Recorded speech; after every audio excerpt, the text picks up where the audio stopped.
Oh, you who believe, give charity for the pleasure of Allah, the pleasure of Allah. Oh, you who believe, read the Quran every night of Ramadan, night of Ramadan. Ramadan Mubarak, and welcome to Ramadan Reminders. I'm Yusuf Estes, and I'm excited to continue talking about the subject we were talking about yesterday, ghiba. What was ghiba? I'm going to read it to you again. It's in the Quran in Surah Al-Hujurat. By the way, during the month of Ramadan, this is a great surah, a fantastic chapter. I think it's chapter 49 in the Quran. I think it has 18 verses. Yeah, 18 verses. That's not very much. You might like to memorize this whole entire surah during this month. You memorize it in the Arabic language. It's very nice for you.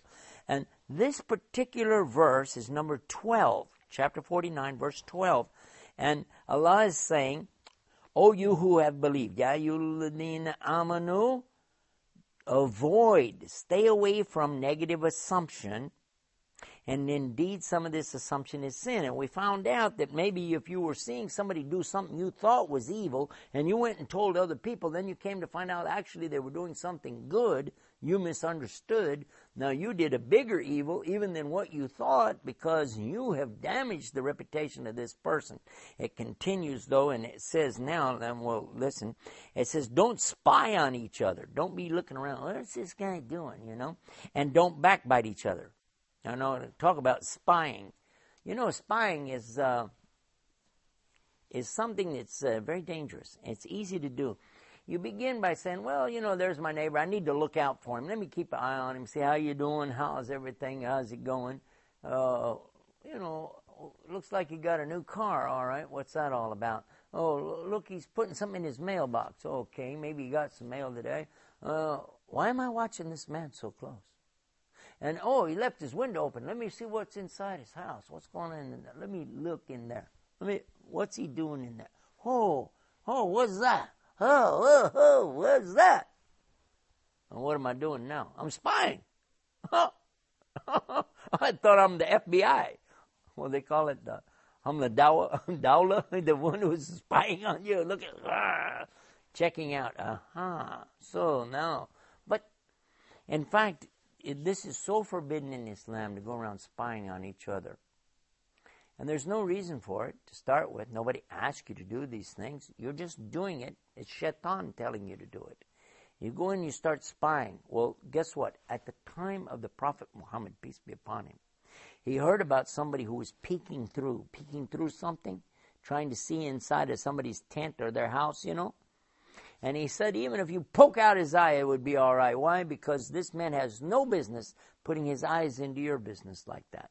So if you see somebody, spying like that, you should tell him, hey, stop that. That's not in Islam. That's a bad thing. Especially now we're in the month of Ramadan. How are you out here spying on each other?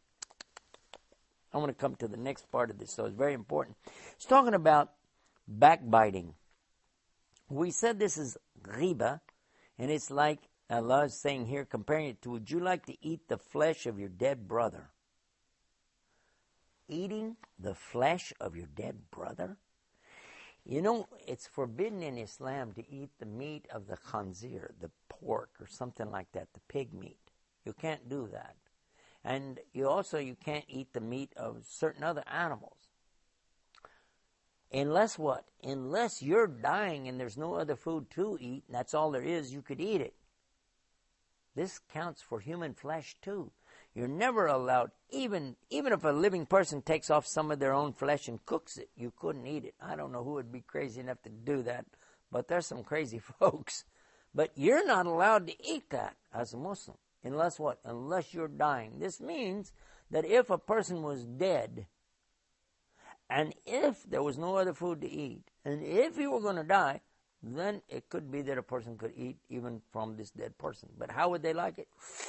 I would hate that. You would hate that. That's what Allah is saying. You would hate it. You would detest it. And in the same way, you should guard your lisan against saying anything about this man. Because as you're speaking about this man, he's not there. It's like you're biting his back. And that's why we call it in English, it's called backbiting. And Allah is giving you that example. You would not like to eat his dead flesh. So in the same way, you should hate backbiting. There's another point that goes along with this too. And that is that whenever you're talking about somebody like this, you might say, well, even if he was here right now, I would have said the same thing. So it wouldn't be backbiting. But guess what? It would still be ghiba, backbiting, even if he was right in front of you. You say, well, there he is in front of you. Say it now. Well, I'll say it now. You're this and you're that and you're so and so and so. But he's in front of me. I'm not backbiting him. I'm front biting him. That's not funny. Because the Prophet Muhammad, peace be upon him, said that ghiba is something that your brother would not like said about him, whether he is there or whether he's not there. So even if he's there and you say it, it's still a ghiba if it's something that hurts his feelings or he doesn't like it. And by the way, it's anything that he doesn't want said about him. You mustn't say it. You mustn't do it. There is only very rare exceptions to this rule. And it's not really backbiting at that stage. You're complying with Islam. If you know, for instance, that there is a man and he's very, very stingy with his money. He won't spend it. You're not allowed to go around and tell other people about that. You're not. And if you know another man, maybe he's a little bit rough with the way he treats his animals. Maybe he's rough with the way, with his family, things like that.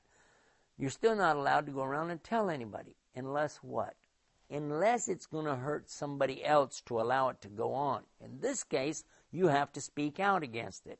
And I'll give you the example from the Prophet Muhammad, peace be upon him. There was a woman who wanted to get married, and she was thinking about this man or that man. And then the Prophet Muhammad, peace be upon him, said, not this man, because he's very rough on his family, the way he treats them, physically. Very tough. Don't go with this man. And also don't marry this man, because he's very, very stingy. He won't spend on you. You'll be in a horrible shape. Rather, how about this man over here, who is very kind to his family, very generous with his family, and this is somebody who would be a better husband for you. And she married him and had a very good life with that man. So this would be an exception. There are other exceptions as well, such as if you know that somebody wants to do business with somebody and you know that the guy's a crook or a cheater, then you must tell him, don't do business with this guy. If somebody come to you and ask you about somebody, how about this guy or that guy? Say, well, I've had a bad experience, so I don't recommend him. Or I know something that maybe you shouldn't do it. But you don't go into details and tell the whole story. And that's just a good reminder from us from the Quran. And by the way, the Quran is also called the reminder. It's adhkar. It's something for us to use to remember Allah and to keep this in mind. So this is one of the many of the Ramadan reminders on our program. And don't forget, we have the website called RamadanReminders.com. That's RamadanReminders.com. And visit us on the internet. Until tomorrow, this is Yusuf Estes. Assalamu alaikum.